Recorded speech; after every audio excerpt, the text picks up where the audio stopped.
going and going and going. It's going. Yeah, it is always going. We're in birthday preparation lately. Our littlest is having a day, and then that'll be good. Okay. That'll be good and stressful. All right, I'm a little thrown off there. I thought we weren't going to talk about that, but yeah, it has been a bit stressful, right? But it's going to be okay, right? It's a good thing. Yeah. I think it's a good thing. Well, I mean, them reaching the next level is always a good thing. I know. I usually get like a little bit of a panicky thing around birthdays and preparation and all that because I don't want them to be older. But then I see that now that a lot of them are older, I go, okay, well, this is all right. This is better. Yeah, but you also put a lot of pressure on yourself to give them like a memorable birthday. Yeah. Which is, I think beating yourself up a little bit because they're always fantastic. No, don't me. Every single time the birthday's always like, okay, so each of these kids has been getting like a themed birthday for every birthday, right? Yes. We haven't reached this with the littlest one yet, this point yet, but with the older ones, like, we're up into 19 and 20 birthdays at this point, right? 20 plus birthdays. And, at this point they're like, they've seen it all, right? But they're still like, whoa, oh my goodness, wow. Where did you find that? Like, you know what I mean? Because you go all the way out. So you stop beating yourself up over it. Well, I try because, when you grow up with like, here's a present wrapped in a bag, and you're like, okay, thank you for the present. But then you're like, and when you mean wrapped in a bag, you don't mean that they took like a paper bag and recycled that paper bag and made like a nice wrapped present. I mean like a plastic grocery bag. And they just twisted it. They just like, they're just like, it's still in the bag that I bought it in. Here you go. With the receipt. Yeah. And you go, okay, thanks. I'm 16. A troll doll with my birthstone in it is not what you want at 16. But, I digress. So my kids' birthdays don't have to be like all crazy and galore. Yeah, no, we don't have like a jet ski in the fountain and like a, like a clown on stilts or anything. We just no clowns. No, it's just no. But I pick a theme and I make the dining room kind of crazy. Yeah. And I like to see the look on their faces. It's more for me than it is for them. Right. But I'm okay with not having any more babies, Yeah. I'm not that I adore babies. Don't get me wrong. Anyone who doesn't like babies, I just don't know. But I love babies. Babies are innocent and pure and sweet. And yes, they're a mess. And yes, they're loud. And yes, they can be like hellaciously crazy. But I love babies. I have always loved babies. Yeah. But I'm okay with not having any more of my own. I like talking to them, and I like talking to them and seeing what kind of music they like and seeing what kind of like opinions they have now. And even if it doesn't match my own, it's still really cool to just know them as people. Yeah. No, I agree with that 100%. I would continue. It's not my choice, but I would continue having babies until I couldn't have babies anymore. Yeah. Just because I like being a dad, and I like watching them go from the little shit cannons throughout to become the cool people I like being around. Yeah. I think that's the most wonderful thing to see. Yeah. Right. Is to watch somebody go from, and not being like, I don't feel like we're strict parents, but we are like present parents, right? Like if they need us, we're there, but we're not like helicoptering either, right? We're just like, hey, climb on that thing, but just remember, pay attention to what you're doing so you don't fall off that thing. Yeah. I mean, I've been called both by other parents I've been because called a I'm not parent too for giving advice. Yeah. I'm not a typical mom, but I really do enjoy it. It's like my own little science experiment, and like not in a bad way. It's totally that's going the wrong way. Totally in a cute way, I promise. But you take this, you go from like zero to like a squishy little mushy baby, and then it starts like moving around, and then it starts talking and vocalizing, and now it's like it's 23.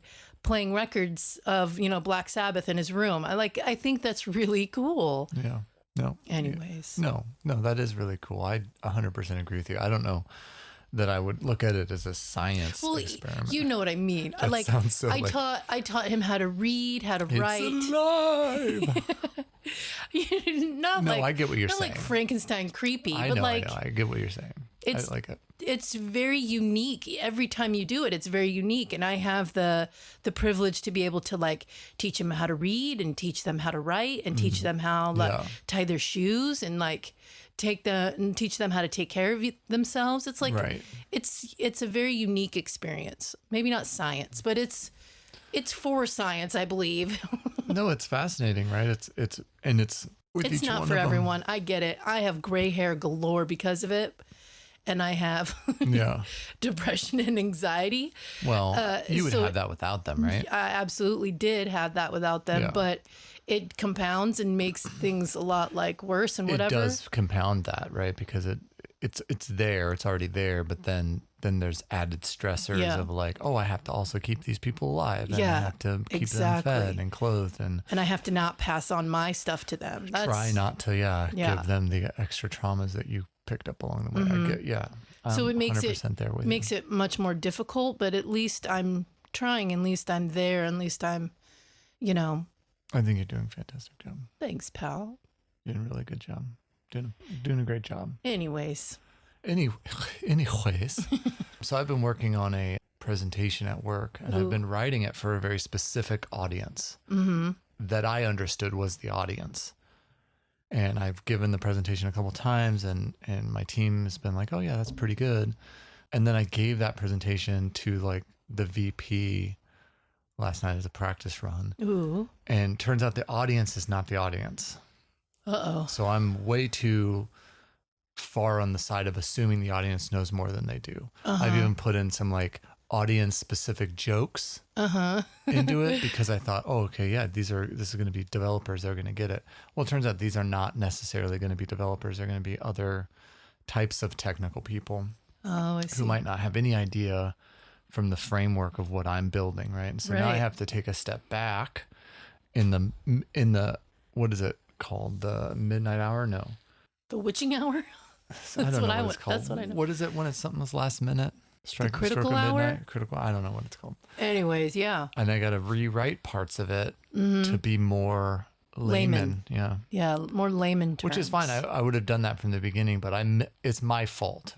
I misunderstood the audience. It's no one else's fault. But now I'm like, oh shoot, I only have a few days. Yeah. I spent a week building this and writing this and making the slides. But supplementing it shouldn't be hard. Yeah. I only have 3 days though to get. And I think that's people do that a lot. They assume you go into a situation knowing more than other people, right? Yeah. You go into a situation and you would just assume that they even have knowledge a little bit. Or at least, right? Well, no, but the reason I was making that assumption is because I misunderstood the type of technical talk it was. I thought I was talking to people who do code for a living, and there will be some of those people there, but the majority of the people there will be people who don't touch code ever, but do other things in the technical realm. I see. And because it was just a technical talk, I just assumed and didn't clarify further. And so I wrote from that point of view of this is just going to be developers, this coders, but it's going to be hardware people, and it's going to be, help support people. Yeah. So. Well, I think it'll be fine. You still have time, right? Yeah. You've got a little bit of time. I'm giving it at noon on Friday. Oh boy. And I'm, not today's Tuesday. Yeah. Mm-hmm. Cool. So I'm good. Okay. I'll be all right. You'll be fine. It'll be great. I will be fine. All right. So I feel like this is going to be a bit of a shorter episode. Okay. We did see a cool movie that we could talk about. Oh, all right. You want to talk about that movie, I guess. It's a really good movie. I would buy it if it wasn't on Apple TV. Okay. Then you take the lead on talking about this movie. What'd you like about it? It's Tom Hanks, first of all. Tom Hanks and a robot and a doggy. Yeah, I'm just waiting for Tom Hanks to have something bad come out about him. Well, don't. Stop it. No. All the doom and gloom, sir. Quit it.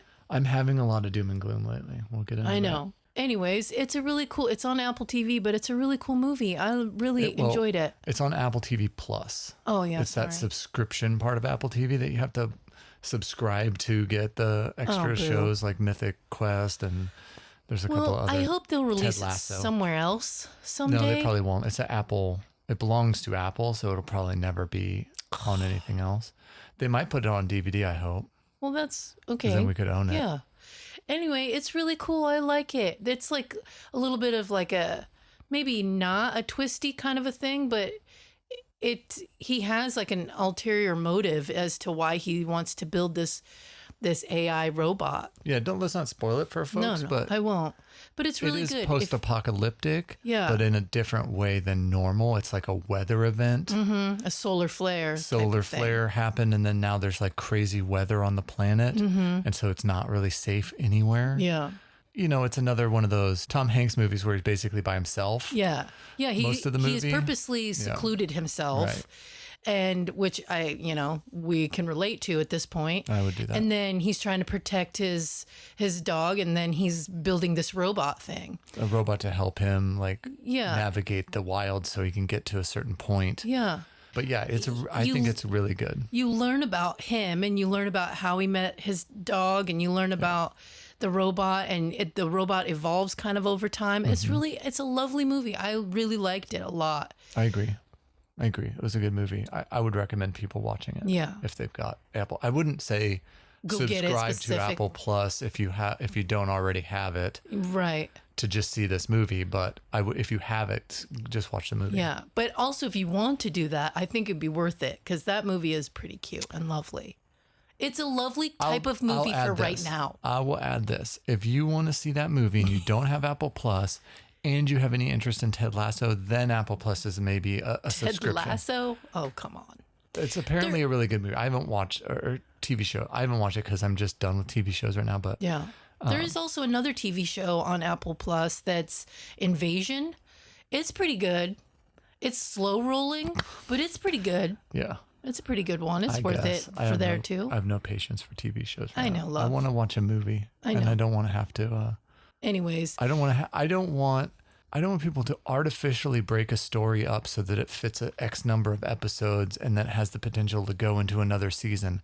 Just tell me your story. Yeah. I don't care how long it takes you to tell me the story, but just tell me the story. Don't fill. Right. Don't put in fillers so that you can go, oh, cliffhanger at the end of every episode, because then you're going to get canceled and you're going to leave us hanging John Doe, right? I don't want that.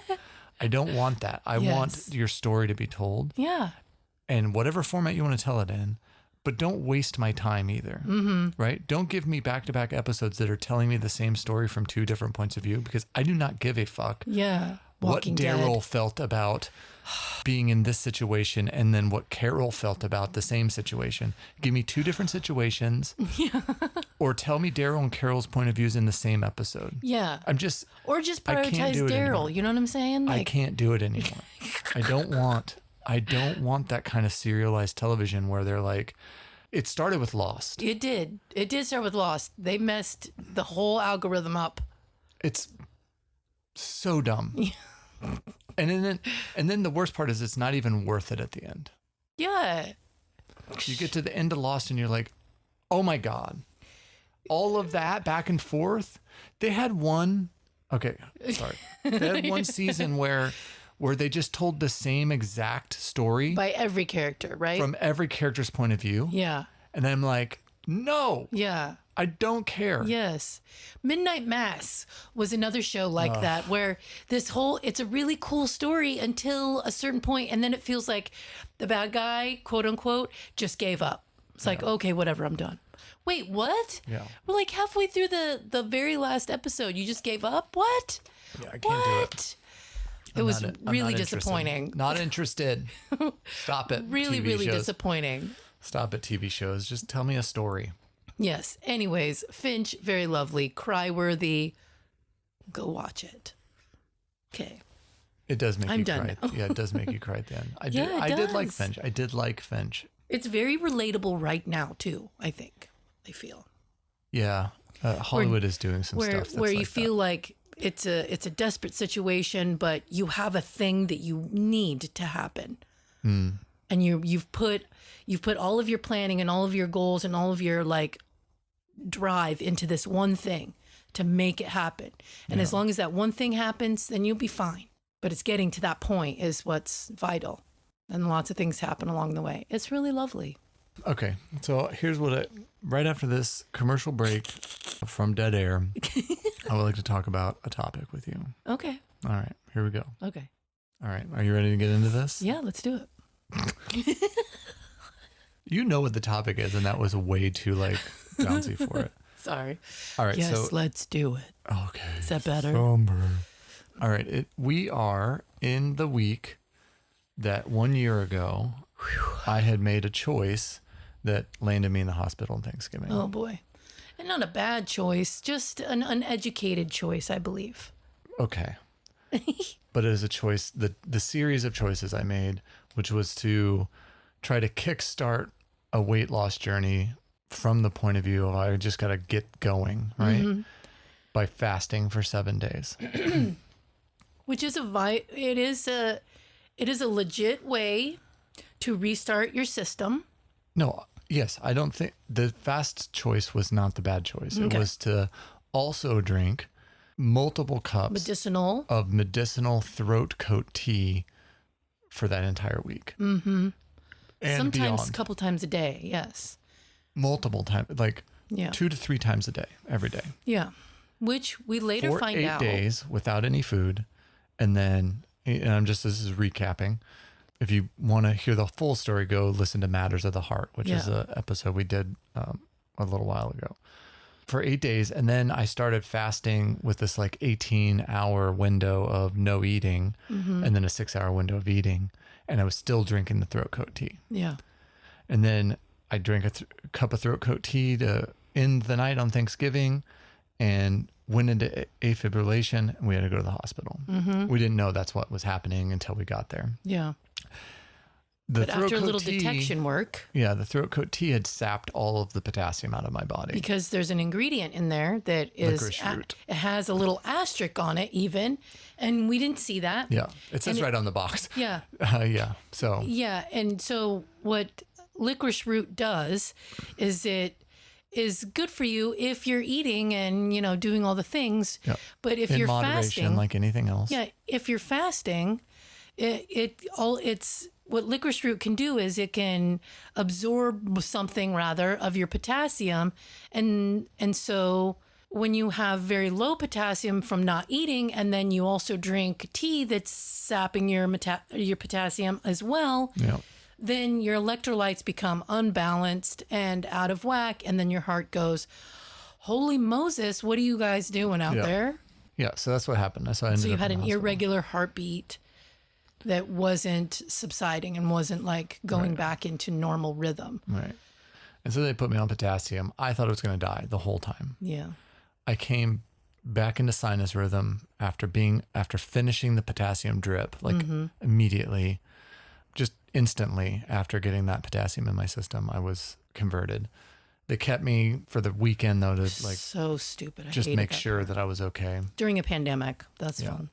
When I came home, you and I decided we're going to do this together and we're going to get you where you need to go. And we started, we changed literally everything. Yep. Not overnight, but over the course of the last 50 weeks, we've changed everything about my life, right? Like how much I eat, when I eat, how much I drink, when I drink, not just water. Yeah.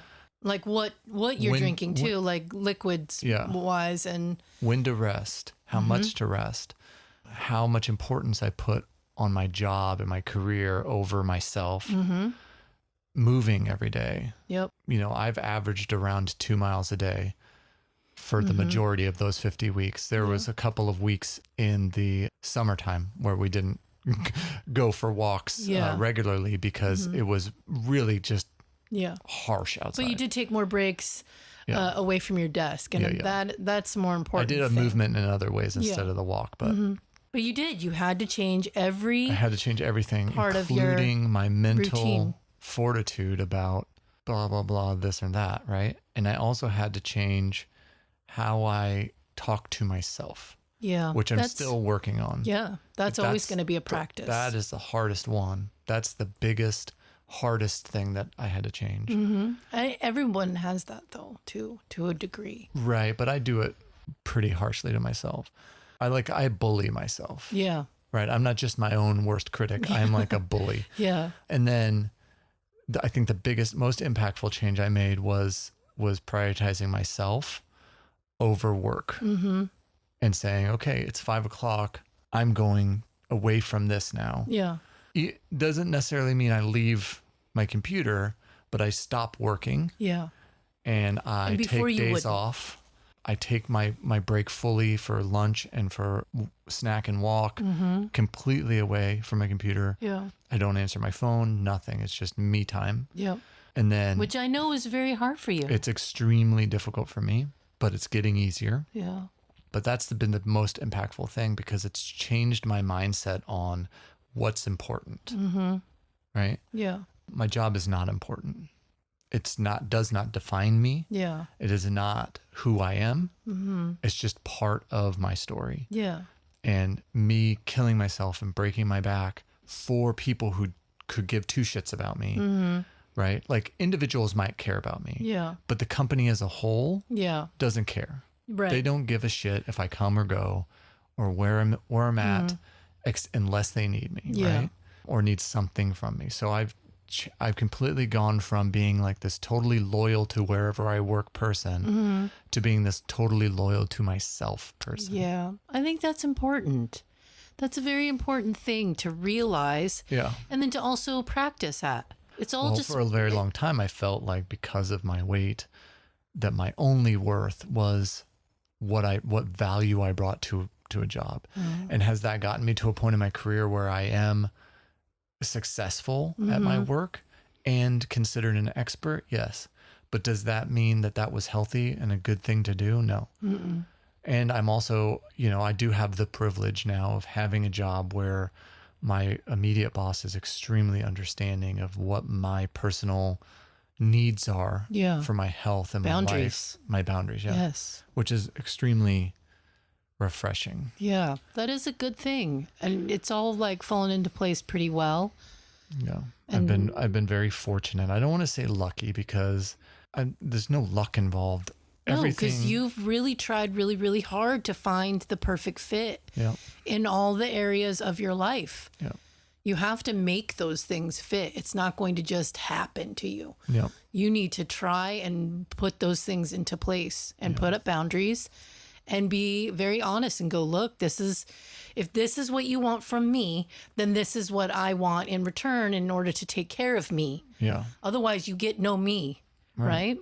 Yeah. If I'm not there, I can't. Yeah. And that's easier. I can't lift if I'm not there, guy. Yeah. That's easier to do if you're working with coworkers and companies and whatever, but it's really hard to do when you're working like inside of a house as a stay-at-home mom.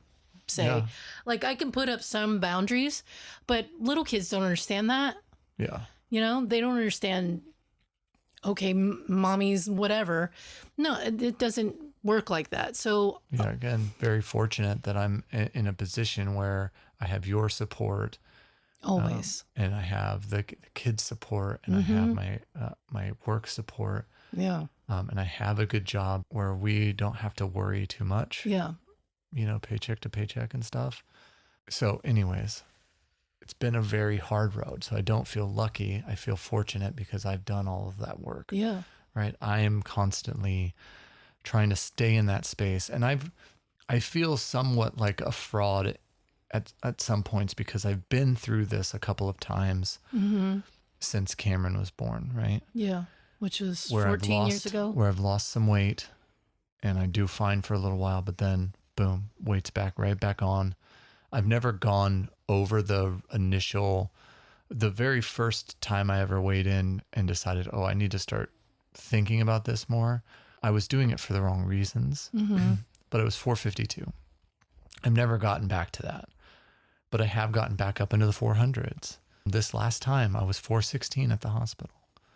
And it's because I didn't do the work I needed to do on myself and on my other problems like workaholism and food addiction, right? Yeah.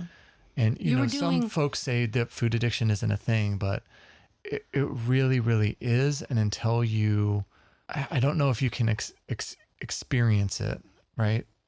But it's something where I just find myself eating and I don't even know how I got the food. yeah, it's autopilot. It is But autopilot. you were doing the physical work, the outer work, but you weren't also matching it up. I wasn't doing the mental lifting. The internal work. Yeah, I was just doing the physical. Yeah. And I had success. Forcing it. You were white knuckling it to get through, and that maybe that will help the mental stuff. But really, they have to work together. They're a team. You can't do it without the mental side. And in fact, I would go so far as to say the mental side is more important. Yeah. Yeah, because that's the computer, right? That's the engine that drives the whole thing. Let's take a look at this for a second, right? My first time I did Body for Life eating program, which is like, I think a fine program, especially if you don't know what else to do. Mm-hmm. I don't think it's a dangerous program at all. And then I was lifting weights and doing cardio. Mm-hmm. And I got down 100 pounds. Okay.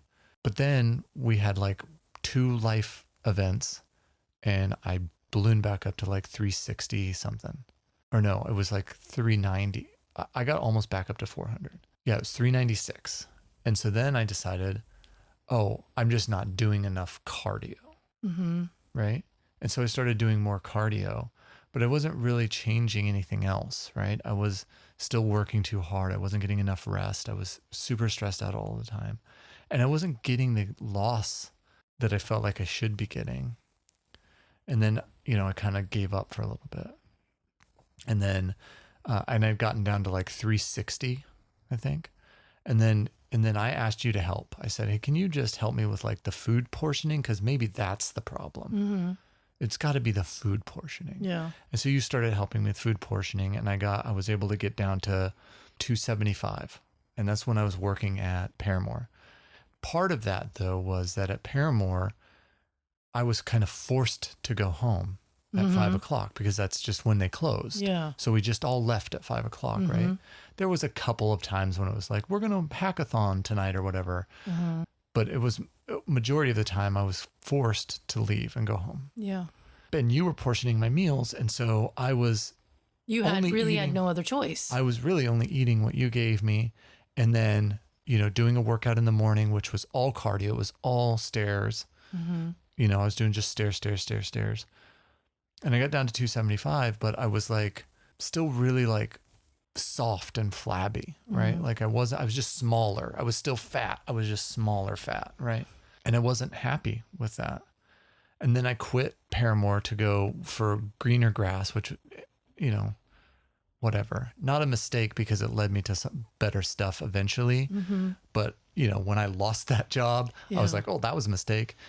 But that job was way worse on my body and my mental state.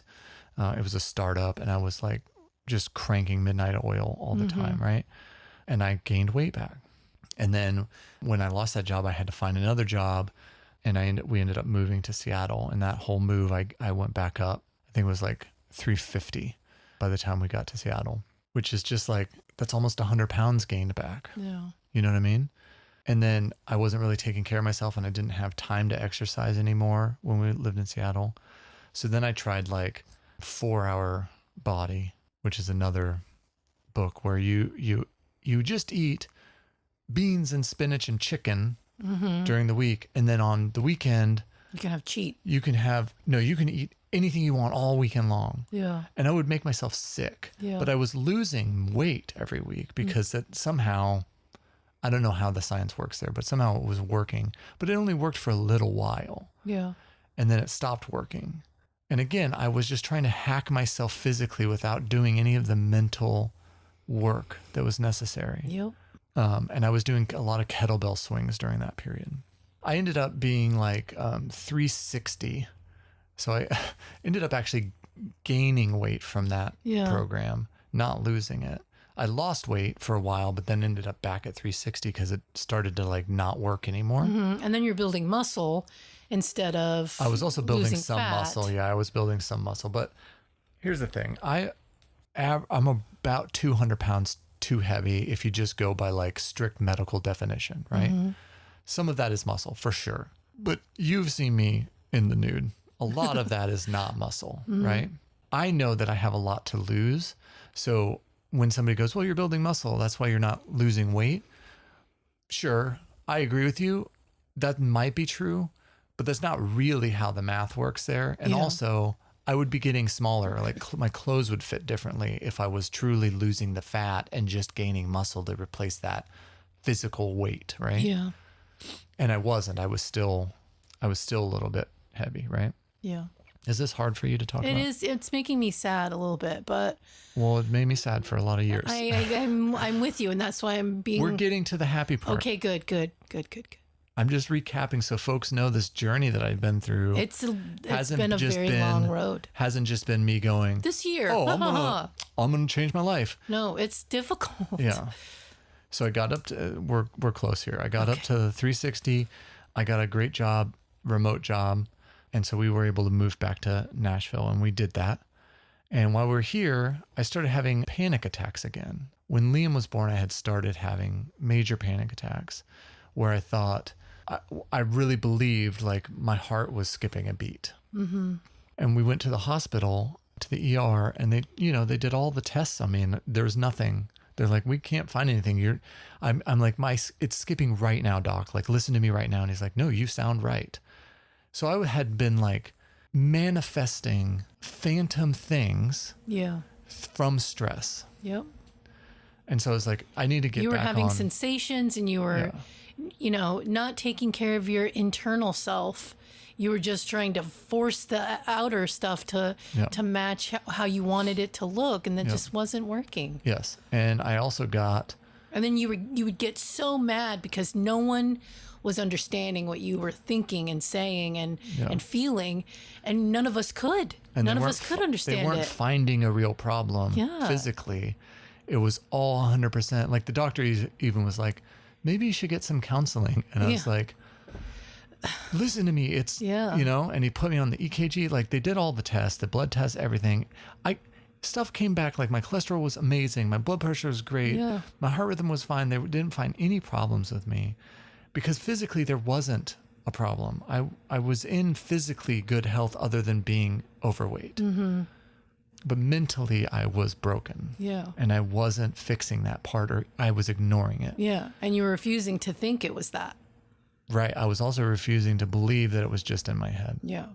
And us as your family, all we can do is support you and be there for you. Yeah. We can't help what's inside there because we don't know what's inside there. Yeah. So then I decided that day, I was like, well, I'm just going to start working out again. And so I found a CrossFit gym that was only like 10 minutes away from our house. So I went down there, signed up, started going to CrossFit. Okay. When I joined CrossFit, I was 360 pounds. When I left CrossFit, I was 344 pounds. But in this case, I really was smaller. Like I was fitting into smaller clothes, and I was so much stronger. Mm-hmm. Like I could run half a mile in like 2 minutes. And it doesn't sound like a big deal to folks, but for me, that was enormous, right? Mm-hmm. And I could do all kinds of stuff. I was like deadlifting 400 pounds. I was, doing clean and jerks with 225. Like I was really strong. I could do monkey bars, which again, doesn't sound like a big deal to folks, but for you, I was not able to do monkey bars when I joined. Right. And then I could do them without stopping. Mm-hmm. I got much, much stronger, and I looked physically better. I was still fat because, I was still too much weight. Right. But I also, again, that word is a bad word, I feel, because it's so relative. It's so relative that it just frustrates me. I hate that word. I know you do. But we have to talk about it honestly and openly because that's the truth. I hear you, but I hate that word. Okay. Just so you know. What is an alternative word? I know that hate is even a bad word for me, but I can't. What's an alternative word to fat? No, you're right. You go ahead. This is your journey and your story. It's really stressing you out. I'm sorry. It's okay. Go ahead. We're so close. I've been a passenger in this car with you this whole time, and so it's hard for me too. It's difficult to hear you talk about it because I know like the pain that you went through Like I didn't feel it, but I felt it in a different way. Yeah. So you go ahead. I'm good. Well, you felt it because you love me. I adore you, you stupid. Okay, so CrossFit. Something happened, and this goes back to me not working on the mental part of things. I still was very, very much mentally fucked. Yeah. I was physically getting better, but I was mentally messed up because I was not working on that part of myself at all. I was just going, the physical will get me there. Yeah. And it got me pretty far, but then I had a conversation with the coach, and, you know, I said, hey, do you think this is a good, I can't even remember the full conversation. All I remember is that I asked a question, and they, you know, it's a question I had asked too many times, basically. And they were upset with me. And they said, you know, they kind of not... It's snarky. I don't know if it was snarky, but in the moment it felt that way. Yes. Okay. And I went home crying, literally in tears on my way home, because I felt like, oh, I thought this person was on my side. And it didn't feel like they were on my side in that moment. Yeah. I know now that that's not what really happened. Yeah. But in the moment, that's what I felt. And there was no changing my mind on that. Yeah. And when you're going through something like that, you're vulnerable. And so when you depend on someone to give you that encouragement or that knowledge so that you can better yourself, and they're not open to it in that moment, it's hurtful. Yeah. It hurts. Yeah. So I went home and I quit. I quit CrossFit. I know now that was me sabotaging myself because I was seeing some success. Yep. And the success was scaring me. It's like you peel back the layers of the onion, just like the old Shrek thing. You peel back, and then it's too much. And other people aren't as receptive as you want them to be, and it's too much for you. And so you go, okay, fine. And you bail. That's, you know. Well, it's because I know who I am at 450 pounds. I know who I am at 360 pounds. I know who I am at 340 pounds. I don't know who I am at a healthy weight. Yeah. And I don't know if I want to know. I'm still scared of that. Like even today, I'm still scared of that. You know, like who am I going to be? Am I going to be me? Am I going to still be me? Yes, you will. I can tell you that right this second.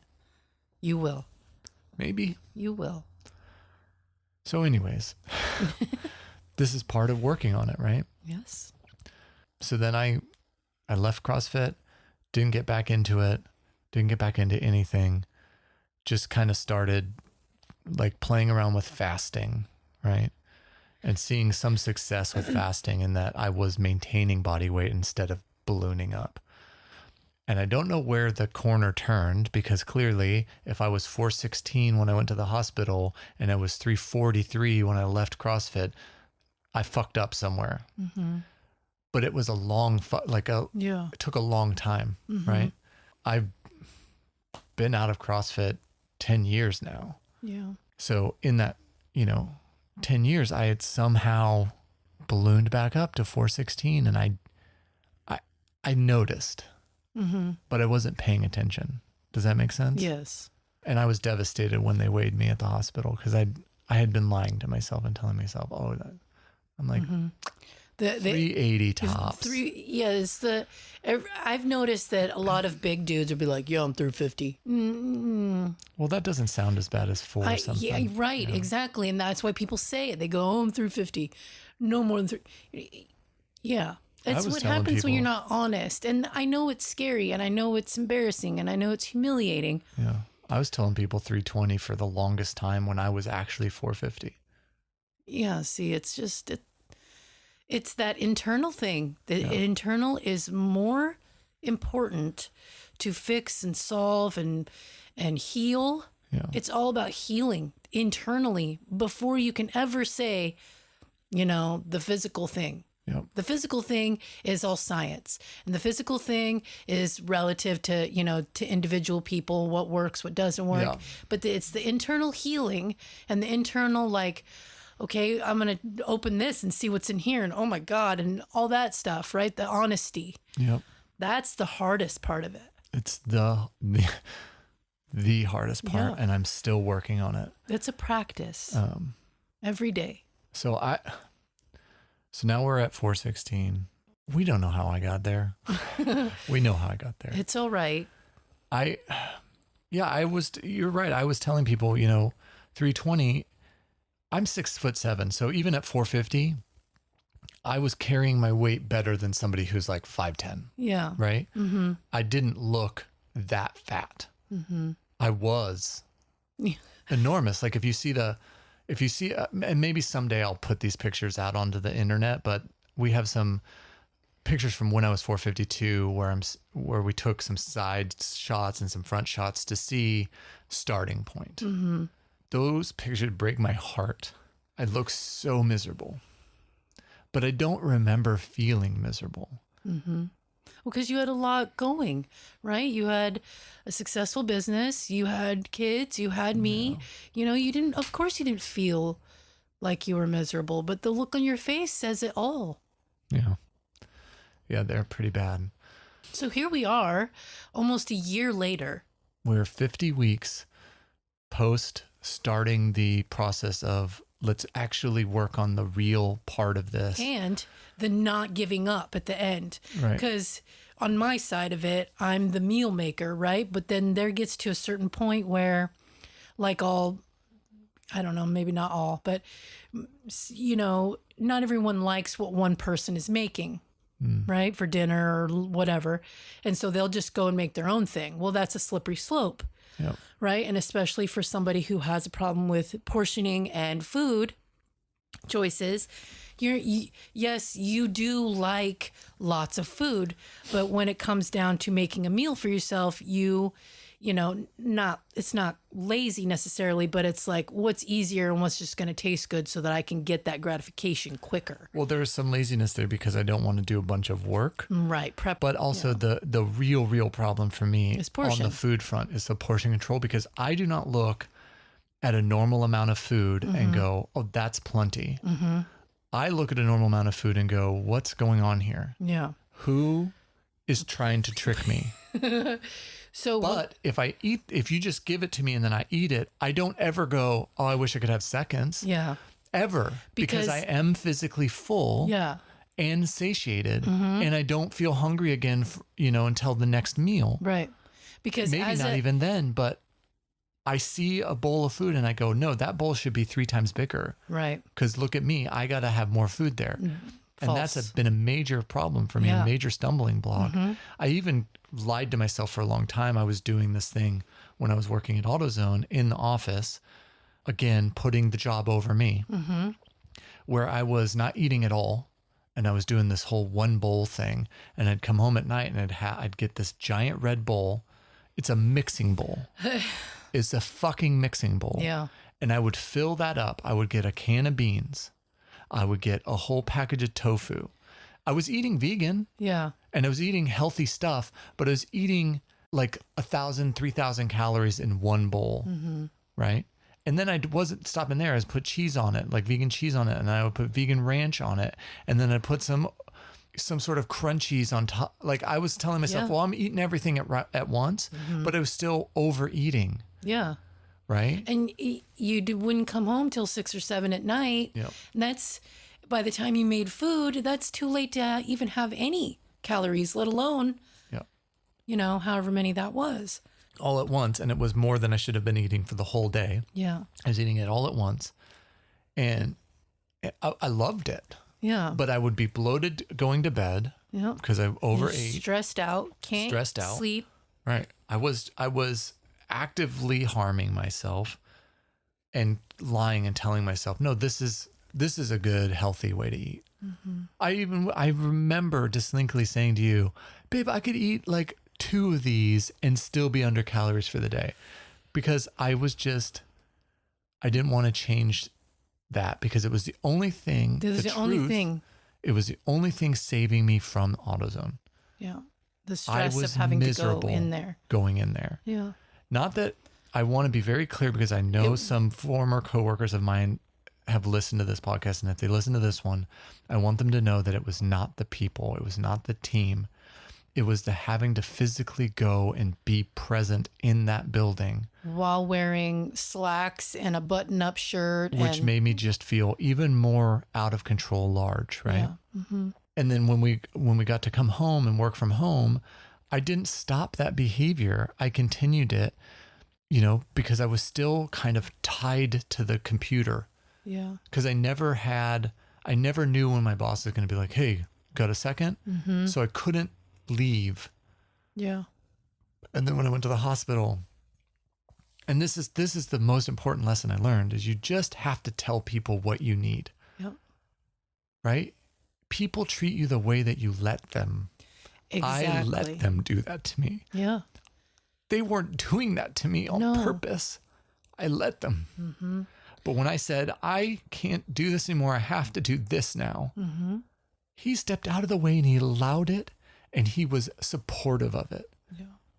Because I said, this is what I need. Mm-hmm. Anyways. So then I brought you home from the hospital. Yes. And you were freaked out. You were afraid to move too fast in case your heart sped out of control It's again. Gonna explode. It was like, you're very smart. You know logically what it was, what happened, why it happened, all these things, right? You're very smart. You know this. But your internally, your primal brain does not give fucking two shits about your intelligence. Exactly. And so you were in survival mode in that point, and you were like, you didn't want to move. You didn't want to really talk. You just wanted to like hug us all and just like veg out and sleep. And so for the most part, I took care of you. Yeah. So I started with the meals, and you're like, this isn't enough. And I'm like, just eat it. Right. Yep. Because, you asked me, you're like, I can't be this way anymore. And I said, I got you, dude. I love you. Listen to me. And then I was like, this is my ship now, bitch. And I was like, eat this spinach, eat this broccoli, eat these peas. Shush. I don't want to hear it. Right. Yeah. I had to get kind of firm with it, because I knew that if you were in a weak state, I had to be in a dominant state. Right. Yep. Because I switched to mom mode, and I was like, he needs me to take care of him. This is what I'm going to do. This is how I take care of my other kids. Yep. This is what I'm going to do. And then now it's been almost a year, and we're still doing that. And I'm in charge of all of it. The problem, the thing that I see now is that I can't ever stop.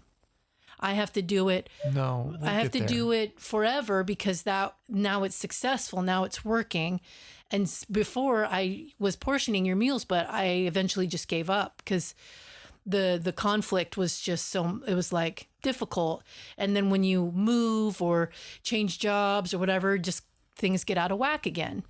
But this way, I feel like I'm going to be able to do this until forever, right? I don't think you'll have to do it forever, but I do still need your help with it, because I still have like some days I'm like, there's nothing, I look at the food you give me and I go, this is plenty. Mm-hmm. This might be too much. Yeah. But then other days I'm like, what's going on here? Right? Like, so I'm still having like, mm-hmm.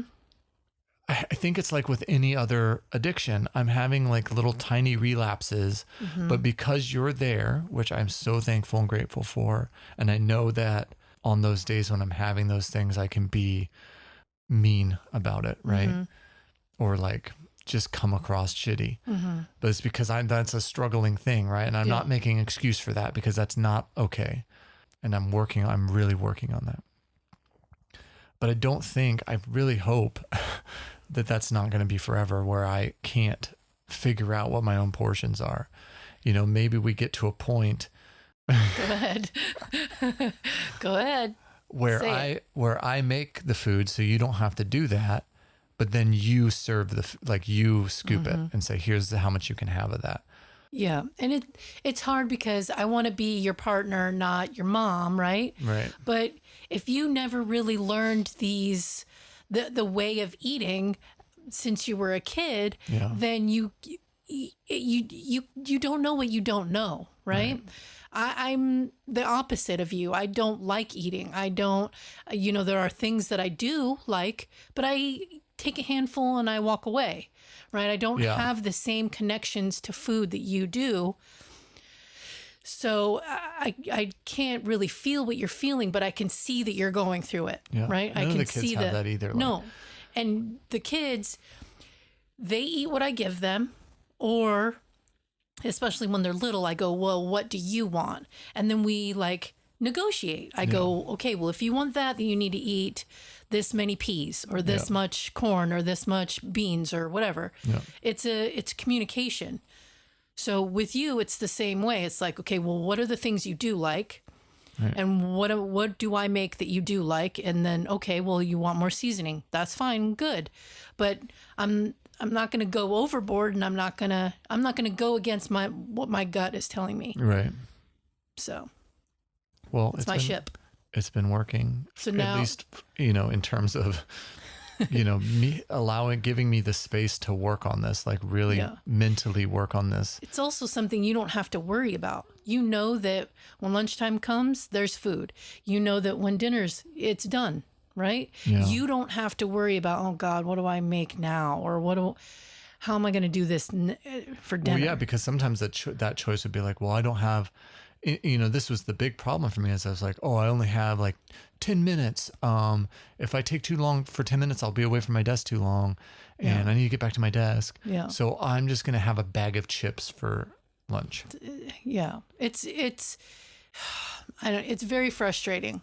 I can see, I know that it's frustrating. Yep. And if that's the only thing that we can connect on and understand, then that's fine. You're frustrated. I'm going to take that away from you or for you. I don't want you to be frustrated about food at all. Yeah. Right. And there are times where I make a pumpkin pie. Yes, you can have a piece, but one piece. Right. And then you can't have any more for a couple of days or until next week. Whereas before I would be like, oh, I had the whole pie today. Yeah. So you can only fix what you are able to and that's understand that is broken. If you don't understand it's broken, then, it's going to be a harder time. And that's something that I want to touch on, because I think that's extremely important, is that we haven't, aside from being vegan, which is restrictive, right? Like we don't eat meat, dairy and stuff, but we don't prevent me from having something. Like if I'm like, can I have a little bit of cheese with my dinner tonight? Mm-hmm. You give me just the right amount of cheese that it's not overboard, but it gives me that gooey flavorness of that vegan cheese. Yeah. And so you're not restricting anything from my diet. Nope. Like the pumpkin pie example is really good. I still get to have those things, but I'm having them in a reasonable amount and in a reasonable pace. Mm-hmm. And, you gave me pumpkin pie last week, and last week I had a great weight loss, right? Yeah. Which we're going to get into that. But that has been one of the largest hurdles for me, because I don't have the ability to look at, like I've said this, a plate of food and understand what's too much. Mm-hmm. Right? Yeah. Like what's the old saying? Your eyes are bigger than your stomach. Mm-hmm. Well, that's not the case for me. My eyes are big, and also my stomach. Well, because your stomach stretches to whatever you put in there. Right. To the point of making yourself feel awful. Yeah. And so then also, if your body doesn't have enough rest, if it's constantly digesting, then your body's not resting. Right. And therefore your brain's not resting, and your nervous system isn't resting, and it can't do the things that you're asking it to do if you're constantly putting food in it and large amounts. It's not good. Right. It's not going to work. So this is what we've done for the last 50 weeks, almost a year. You've taken over my food portioning timing. Mm-hmm. I eat 4 meals a day, which I think is more than enough. Mm-hmm. I don't, like, some days I go, man, I really wish I could have like a sandwich right now, like in the middle of the afternoon or something. Yeah. But that's old me thinking. Yeah. So I don't even say, hey, can I have a sandwich? Because it's like, 1, you'll probably say no. And 2, I know that that's not the right thing to do. Mm-hmm. Right. on those days I just go, well, I get another meal soon and it's going to be fine. It's going to be delicious. It's going to be filling. It's great. Right. So that's part of it. The other part of it is I've been really working on prioritizing me mentally and physically over work, which has always been a problem for me. I got thrown into the workforce really young and just wanted to make people proud with my work ethic. And so I killed myself for literally you know, many, many years to just make people proud of me. Yeah. Right. I'm a real pick me. Yep. Right. Yep. Look at me over here. Hey, check me out. Please pick me, Julia. Yeah, exactly. And so that's the thing. The food is a thing. And then the exercise thing. Instead of going balls to the wall, I'm going to do all the different physicalities possible. I just decided I'm going to take a page out of Kevin Smith's book and I just walk. That's the only exercise I've done for the last 50 weeks is just a round 2-mile walk per day. And again, some part of the summer I wasn't able to walk, but nothing else. I did 60 kettlebell swings like 2 weeks ago because I was thinking about like, hey, maybe I'll just add in a little bit of kettlebell swings. But then I forgot to do some more. If you feel like you want to do something, then do it. Then just do it, yeah. Right. Yeah. If you want to take 3 laps of the neighborhood instead of 2, go ahead. Yeah. Because that's helpful for you mentally also. Yeah. Is that if you feel the notion to do something or you want to, go ahead. Yep. No one's saying you can't do those things, but you got to do it in moderation. You can't just take out a whole pie or only do 160 kettlebells. That's not good. But a little bit here and there, that's the sweet spot, is that you're going to find that feels better to you mentally and physically than anything else will. Yeah. On the 4-hour body thing, the exercise program was literally 100 kettlebell swings. And then you did these things called cat vomits, which I had to tell, like every time I posted about doing cat vomits, I had to explain what they were. They're dumb. They sound awful. You just get on all fours and you like suck in you like tighten your abs and it looks like your back is arching. So you look like you're a cat vomiting. The dumbest thing ever. It was all core work. Yeah. And I don't regret it because I do have a strong core underneath the tummy fat, right? But it wasn't helping me lose weight. That wasn't a great exercise program for losing weight because I wasn't fixing the other pieces. Right. And that's the thing I want to get across the most is that for me, the mental thing has been the most impactful thing and the putting myself before work. But you can't do this with any one of those things. You can't just do exercise. You can't just do diet change. You can't just do mental thing. You have to change everything. It's teamwork. And you have to do it consistently, right? Every single one of these things, with the exception of the summer walking, has been consistent every day. Yeah. Right? I'm getting enough rest every day. There have been a couple of times where I like wake up from a nightmare or something and I can't get back to sleep. Yeah. But consistently, right? So this is all leading up to some good news? Yes, my weigh-in. Okay, so my weigh-in, my 50th weigh-in on Monday, which was yesterday, I weighed in at 101.4 pounds down. Yay. In 50 weeks. And because your goal was to lose 100 pounds before the year anniversary of the hospital visit. Yeah.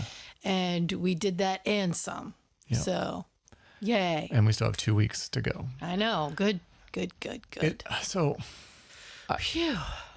a huge deal. It is. It's a great thing. And I still have a ways to go to get to my goal weight, which I've set, right? But this is the first time in all of what we just talked about where I've actually felt like I'm going to get there. It doesn't matter how much longer it takes. No, because this isn't a thing until. It's not a sprint. This is how it is now. Yep. So this is it. This is the change. So you get on board and you relax, right? Yep. It's not like you get on the train until you're stopped, right? Yep. This is it. This is the ride. So enjoy it. Take a deep breath. It's going to be fine. It's going to be fine. Because I got you. Right? I love you. I love you too. If you enjoyed this episode of the Lou and Me podcast, subscribe on iTunes, YouTube, or Spotify. And follow us on Instagram and Twitter at Lou and Me Podcast. Lou and Me is a Matthiasaurus production, produced and edited by Moose. The song is No Carpets by the New Forevers, hosted by Lou and me. Thanks for listening.